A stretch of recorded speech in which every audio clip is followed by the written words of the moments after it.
ভৃঙ্গরাজ বা কেশরাজ চুলের জন্য কতটা উপকারী একটি গাছ তা তো আপনারা সবাই জানেন। চুলের যত্নে এই গাছটি ব্যবহার করা হয়ে থাকে। চুলের যত ধরনের সমস্যা আছে সবই সমাধান আছে এই একটি পাতার মধ্যে। অঞ্চল ভেদে এই গাছটিকে বিভিন্ন নামে ডাকা হয়। কেউ ভৃঙ্গরাজ, কেশরাজ, আবার কেউ কালো কেশরী বলেও ডাকে।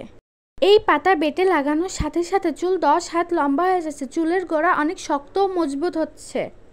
এই পাতা বেটে লাগালে চুল পড়া বন্ধ হয়ে যাচ্ছে। যাদের মাথায় কখনো চুল লম্বা হয় না তাদের মাথায় চুলের বন্যা বয়ে যাচ্ছে। এই পাতা চুলের জন্য এতটাই উপকারী যে আপনাদের চুল পড়া বন্ধ হবে, মাথায় চুলের বন্যা বয়ে যাবে। আসসালামু আলাইকুম সবাইকে, কেমন আছেন সবাই? আবারও চলে এসেছি নতুন একটি ভিডিও নিয়ে। আজকে আমি আপনাদের সাথে এমন একটি হেয়ার রেমেডি শেয়ার করব যেটা ব্যবহার করলে আপনাদের চুল পড়া বন্ধ হবে, টাক মাথায়ও নতুন চুল গজাবে। যাদের অকালে চুল পেকে যায় তাদের চুল কালো হবে, চুলের গোড়া মজবুত হবে, চুল অনেক বেশি লম্বা হবে। তো চলুন আমি আপনাদেরকে এখন বলে দিই আপনারা এই ভৃঙ্গরাজ বা কালো কেশরী পাতাটি ঠিক কিভাবে ব্যবহার করবেন।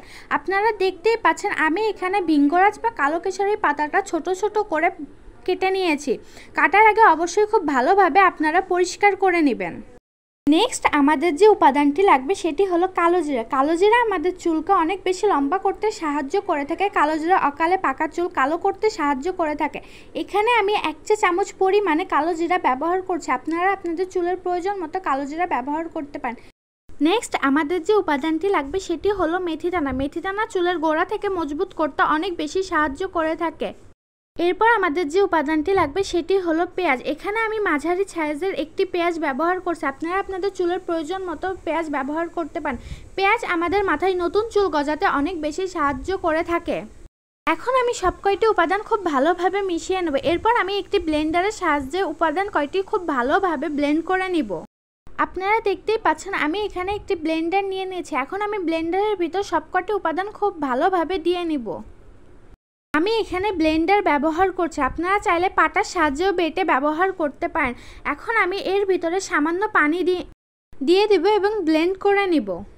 আপনারা দেখতেই পাচ্ছেন আমার সবকটি উপাদান খুব ভালোভাবে ব্লেন্ড করা হয়ে গিয়েছে। এখন আমি রেমেডিটি একটি বাটিতে ঢেলে নেব। আপনারা দেখতেই পাচ্ছেন আমি এখানে একটি বাটি নিয়ে নিয়েছি এবং একটি ছাঁকনি নিয়ে নিয়েছি। ছাঁকনির সাহায্যে আমি রেমেডিটি থেকে রস বের করে নিব। আপনারা চাইলে এখানে সুতি পাতলা কাপড়ও ব্যবহার করতে পারেন। আপনারা দেখতেই পাচ্ছেন আমি এখানে চামচের সাহায্যে রেমেডিটি থেকে খুব ভালোভাবে চেপে রস বের করে নিচ্ছি। আমি আজকে আপনাদেরকে এই রেমেডিটি যেইভাবে তৈরি করে দেখাচ্ছি আপনারা কিন্তু ঠিক একইভাবে তৈরি করে ব্যবহার করবেন, তাহলে আপনারা 100% ফলাফল পাবেন। আপনারা দেখতেই পাচ্ছেন আমি এখানে রস বের করে নিয়েছি। এখন আমি এর সাথে আর একটি মাত্র উপাদান মেশাবো। এখন আমাদের যে উপাদানটি লাগবে সেটি হলো নারকেল তেল। আমি এখানে প্যারাশুটের নারকেল তেল ব্যবহার করছি। আপনারা চাইলে যেই তেল ব্যবহার করেন সেই তেলে ব্যবহার করতে পারবেন। আমি এখানে 2 চা চামচ পরিমাণে নারকেল তেল দিয়ে নিচ্ছি। আপনারা আপনাদের চুলের প্রয়োজন মতো নারকেল তেল দিয়ে নিতে পারেন। এখন আমি সবকটি উপাদান খুব ভালোভাবে মিশিয়ে নিব। আপনারা দেখতেই পাচ্ছেন আমার রেমেডিটি একদম তৈরি হয়ে গিয়েছে। এখন আমি আপনাদেরকে বলে দেব এই রেমেডিটি আপনারা ঠিক কিভাবে ব্যবহার করবেন। গোসলের 1 ঘন্টা আগে এই রেমেডিটি তৈরি করে আপনারা আপনাদের সমস্ত চুলে খুব ভালোভাবে লাগিয়ে নেবেন। 1 ঘন্টা পর চুল শুকিয়ে গেলে আপনারা শ্যাম্পু করে ভালোভাবে ধুয়ে ফেলবেন। সপ্তাহে 2 থেকে 3 দিন এই রেমেডিটি আপনারা ব্যবহার করবেন। ছেলে ও মেয়ে উভয়ই এই রেমেডিটি ব্যবহার করতে পারবেন। আশা করছি আমার আজকের ভিডিওটি আপনাদের অনেক কাজে লাগবে। ধন্যবাদ।